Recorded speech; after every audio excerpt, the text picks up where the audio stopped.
Couple of days at home, as usual, boat stiff again. Down to the pole again. So I goes down to the pole, and they said to me, there's a coaster for you. Well, the coasters, colliers, run the coal from there, Blythe, Newcastle, Sunderland, Hartlepool, down to London, down to the power stations, up the river. I've told you all about Southend and the river and that. You go to the different power station. It's a boring job. Well, I says, done that a couple of months on this. The Redriff, they called the ship. And I got fed up. So I told the captain, he said, all right, I'll let you go and enjoy yourself, deep sea again. So I left that, went on the pole again, and they said to me, we've got a brand new ship for you round the old yard, Gray's old yard. The Empire Gareth, they call it. So I go around, oh, lovely job, brand new ship, everything new, entirely different to the tramp steamers. So goes aboard, it's in, and we set sails again. Empty. Well, if you're going to cross the Atlantic empty, you carry what you call ballast, any rubble, anything to weigh the ship down, because Glenn knows here, you do roll if you've got nothing in the thing. And we goes across, and then the scuttlebutt went, we're going to New York. I thought, oh, brilliant this, New York. So we arrived at New York. What a difference, the lights and all that after the blackout in England. Brilliant.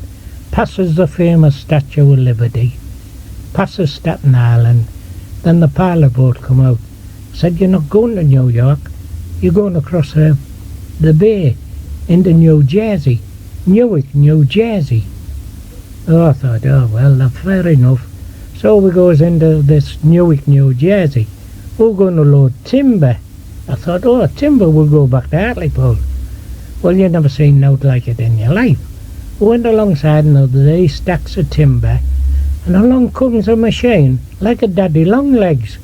The bloke was sat way up in the air, unloading the long things on the tyres, and it run over the stack of timber, and the forks went under the stack of timber, lifted the lot up, run it to the side of the ship, and lifted it straight into the ship. Didn't take two things to load the ship. But I was talking to the stevedore, the man in charge of them. Longshoremen, they called out there, not dockers. And he said to me, what are you doing tonight? I said, I'll go ashore to the pitches. He said, hang on. He said, I'll run you to the pitches. So he took me to the pitches. He dropped me off. He said, now the bus stops over the road, so you'll have no trouble getting back to the ship. But he said, I'll tell you one thing. If you hear a gunfire, drop to the pavement. I said, oh, fair enough. So I goes on the pitches, and he's chocolate in the machine. Oh, we couldn't get chocolate, so I puts me 10 cents in the machine. No chocolate dropping out. So as usual, I'm kicking brain the machine. And then a voice behind me says, let me try. So I stood back, and this young girl turned the knob, out drops the chocolate. So we walks in, and the usherette must have thought we were together. So she showed us to 2 seats in the cinema. So we got talking. She told me there was English couple lived in the next apartment to her. Would I like to meet them? I said, oh, fair enough, as long as I know my way back to the ship. He said, we'll get you back to the ship.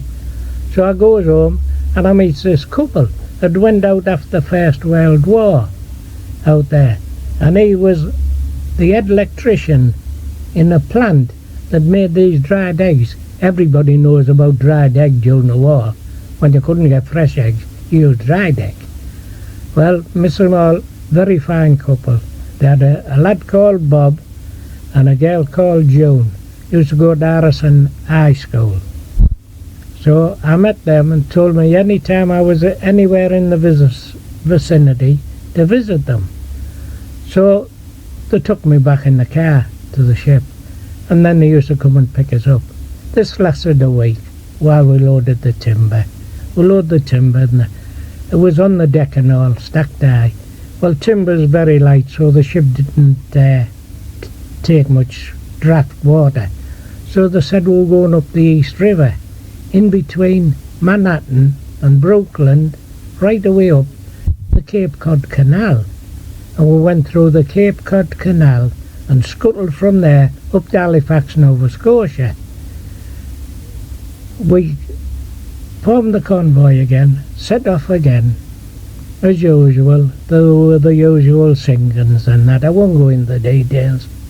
It'll upset a lot of you. And we welcome sight again of Hebrides in Scotland, up there through the Pentland Firth, down the east coast of England. And I thought, oh, Hartlepool, here we come, not far to go. We passed Hartlepool. Oh, I thought, that's it. Carried on down to London, to the River Thames. Now I'm going to tell you about E-Boat Alley that was down on the east coast near Harwich, where the German motorboats used to wait in the dark on the night, wait for you coming down. And they used to shot torpedoes in and fire, shoot you up. Well, anyway, this night, went to bed, going down. All of a sudden there was a bang. Out of bed, life jacket on, out on the deck. So the only trouble is, we'd hit the ship in front. We're being pitch black. A big Norwegian tanker. And the boatswain went up with the sailors and found we'd had a big hole in the bow of the ship. So the next morning, the destroyer come alongside. On his loud halo, he said to the captain, I think you've got a little ventilation in your port bow, Captain. You could have drove a double-decker bus through it. So the boatswain gets his crew, canvas, box of timber, shores it all up. So we carries on down to London, enters the Thames, the usual procedure, South End Pier, pilot on. We're going to Surrey Commercial Docks. So we goes up the river to Surrey Commercial Dock, goes in there, on the night, going ashore. I'm a big seaman now. I'm only a kid, but I'm a seaman. I could drink like them now. So we goes to this pub. Now this is the story. I lost 3 Macs. This is the first Mac. You'd all wore like Navy Macs, Burberrys we called them. They were Navy Macs. So we goes to this pub, has a can of drink, and I left me back. So when I gets aboard, I said, oh, I've left me back, I'll get it the next day. So we goes, gets in the bunk, asleep. Bombs dropping all over. Are you getting up, going to shelter? Might as well die here as die anywhere else. Wouldn't get out of bed. So the next dinner time, I goes out the dock gates to get me back. When I got there, all he is a big hole. A bomb had dropped on the pub, so that was the first Mac gone. Goes back aboard. They discharged the timber, and then the captain come and said, oh, we're going back to Hartlepool, the Grey Shipyard. They're going to repair the damage. So we comes up the coast, into Hartlepool, over to the old yard, and all the lads I knew and that worked in the yard were coming. What happened? What happened? We were telling them tales. We're being shelled by a German warship. They all took it all in. Anyway, the captain said, well, you can pay off if you want to, or you can sail again with us. I said, oh, well, I'll have some leave and I'll sail again with you. So they repaired the damage. I come back aboard. We sailed out, light again, same procedure, up the Scottish coast, through the Pentland Firth, down the west coast, formed the convoy, cross again, the Scuttlebook. We're going to New York again. Oh, I said, lovely, I'll see me friends. So we goes into New York. This time we were going to New York. We're going to, I'll always remember the pier 23 we went in.